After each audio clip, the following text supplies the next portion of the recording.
Я знаю, что чеченцы такие храбрые, мощные.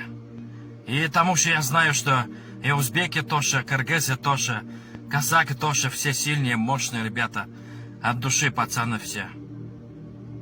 Ну и знаете, что я хочу добавить? Вы свои силы и духи оставляйте при себе. Она еще понадобится. Сейчас не время. Одно и то же лицо, все мусульманы. Одно и то же сердце, одно и то же имана и одно и то же поклонение к Богу. Сейчас, еще раз повторяю, не время, чтобы рваться друг к другу и убивать. Пора надо остановиться. Когда приходит даджаль к обществу нашему. Даджаль — это самая большая фитна. Это признак судного дня. Знаете, когда приходит даджаль, мы тогда соединимся. Мы покажем свои силы, свою мощь и свою энергию. Мы тогда соединимся в одну сторону, как стень на стеню. Как мы стоим на намазе в мечети. Мы же в мечети стоимся в одном ряду. Мы же в мечети поклонимся своему Аллаху. Несмотря на нашу нацию, не кыргыз, казак, узбек, чеченец, азербайджанин. Мы же одно и то же уммы нашего пророка Мухаммада, саллаллаху алейхи вассаляма. Вы что, братья, рамсу попутили натуре?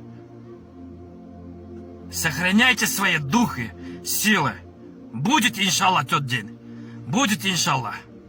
И мы будем пока.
Провокаторы чеченцев, провокаторы узбеков, они работают в том же темпе.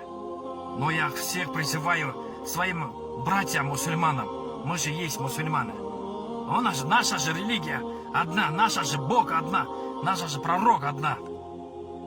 И наш же путь должна быть один, который путь нас проведет к краю, джаннату. Ман кала саллаллаху алейхи вассалям.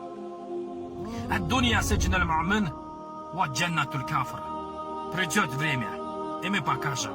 Но сейчас не время, братья. Поверьте мне. Ассаляму алейкум ва рахматуллахи ва баракатуху.